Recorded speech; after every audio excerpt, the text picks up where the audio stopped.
Hello everyone. मैं अपने last video में आपको बता रहा था कि कैसे आप मीडियन को इंडिविजुअल, डिस्क्रीट या कॉन्टिन्यूस सीरीज केस के अंदर कैलकुलेट कर सकते हैं। अगर आपने मेरा वीडियो अभी तक नहीं देखा है तो उस वीडियो का लिंक आपकी स्क्रीन पे डिस्प्ले हो रहा है, उसको देखना ना भूलिएगा। आज के इस वीडियो के अंदर मैं आपको बताने वाला हूँ कि मीडियन की प्रॉपर्टीज क्या है। तो आइए चलते हैं पावर पॉइंट प्रेजेंटेशन की तरफ और विद एग्जाम्पल समझते हैं कि कैसे मीडियन की प्रॉपर्टीज काम करती हैं।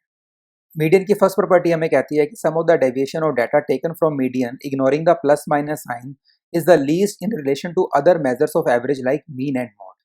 आइए इस प्रॉपर्टी को हम एग्जांपल से समझते हैं। सपोज हमें यहाँ पे डाटा दे रखा है बच्चों का। मान लीजिए एक्स हमारे मार्क्स है और एफ हमारा नंबर ऑफ स्टूडेंट्स गिवन है। तो हम कैसे बोलेंगे कि 5 स्टूडेंट्स के 10 नंबर आए हैं, 8 स्टूडेंट्स के 11 मार्क्स आए हैं, 12 स्टूडेंट के 13 मार्क्स आए हैं, सो ऑन। और टोटल नंबर ऑफ स्टूडेंट्स हमारे पास क्या हो गया, summation of F that is 40। अब हम क्या करेंगे, इस डाटा का मीडियन कैलकुलेट कर लेंगे। अब हमारे पास क्योंकि डिस्क्रीट सीरीज दे रखी है तो हमारा मीडियन निकालने का फॉर्मूला क्या हुआ, n+1/2th आइटम। तो 40+1/2 किया तो हमारा क्या है 20.5। और क्यूमुलेटिव फ्रीक्वेंसी में हमने इसको आइडेंटिफाई किया 25 पे, और उसके सामने की वैल्यू 13 हमारा क्या आ गया, मीडियन। अब हम क्या करेंगे, x की हर वैल्यू में से मीडियन को लेस कर देंगे but we will ignore the sign. तो हमने यहाँ पे किया 10-13, 11-13, 13-13, ये हमारा dx निकल कर आ गया और हमने dx का टोटल ले लिया दैट इज 10। अब हम सेम डाटा पे क्या करने वाले हैं, मीन की कैलकुलेशन करने वाले हैं। अब हमने इसी डाटा को क्या किया, एफ एक्स लिया और अर्थमेटिक मीन निकाल लिया। एफ एक्स क्या आ रहा है हमारा 525, एफ हमारा क्या आ रहा है 40, और हमारे पास ये मीन निकल कर आ गया 13.13। अब हम हर एक्स की वैल्यू में से क्या करेंगे, मीन को लेस कर देंगे but we will ignore the sign again.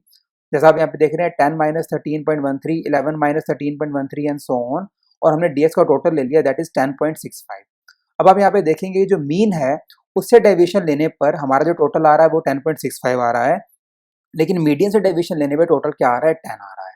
यही हमारी प्रॉपर्टी है जो कहती है कि अगर आप मीडियन से डेविएशन लेते हो और साइन को इग्नोर करते हो तो उसका टोटल हमेशा कंपेयर करोगे अगर मीन या मोड से, तो हमेशा सबसे कम निकल कर आएगा। सेकंड प्रॉपर्टी हमें मीडियन की ये कहती है कि जो मीडियन है आप उसको नॉलेज के लिए यूज कर सकते हैं। मतलब कि अगर आप किसी ग्रुप की नॉलेज को कंपेयर करना चाहते हैं तो median is the best tool for comparison. Suppose हमारे पास यहाँ 12 स्टूडेंट्स के मार्क्स दे रखे हैं पेपर ए, बी और सी के, और हमने जानना चाहते हैं कि किस पेपर में उनका नॉलेज लेवल सबसे ज़्यादा अच्छा था। तो हम क्या करेंगे, पेपर ए, बी और सी का अलग अलग हम मीडियन कैलकुलेट कर लेंगे और जिसका मीडियन ज़्यादा निकल कर आएगा हम कहेंगे उस पेपर में उनकी नॉलेज ज़्यादा थी। क्योंकि हमारे पास ये इंडिविजुअल सीरीज है तो हमने मीडियन निकाला, n+1/2 का फॉर्मूला पुट किया। टोटल हमारे पास 12 स्टूडेंट्स का डाटा दे रखा है तो 12+1/2 दैट इज 13/2, 6.5। तो 6.5 हमारा यहाँ पे लाई किया। जैसा आप देख रहे हैं पेपर ए में 51 और 52 में, पेपर बी में 51 और 54 में, और पेपर सी में 40 और 45 में, और हमने उसका एवरेज ले लिया। सो यू कैन सी 51.5, 52.5 और 42.5। तो अकॉर्डिंग टू दिस इंफॉर्मेशन हमें ये पता लग गया कि पेपर बी के अंदर जो नॉलेज है बच्चों की वो ज़्यादा है as compare to paper A and paper C. So that was all about properties of median. I hope आपको वीडियो अच्छा लगा होगा, तो इसको लाइक एंड शेयर करना ना भूलिएगा। और अगर आपने मेरा चैनल अभी तक सब्सक्राइब नहीं किया है तो please do subscribe my YouTube channel. Thank you so much for watching.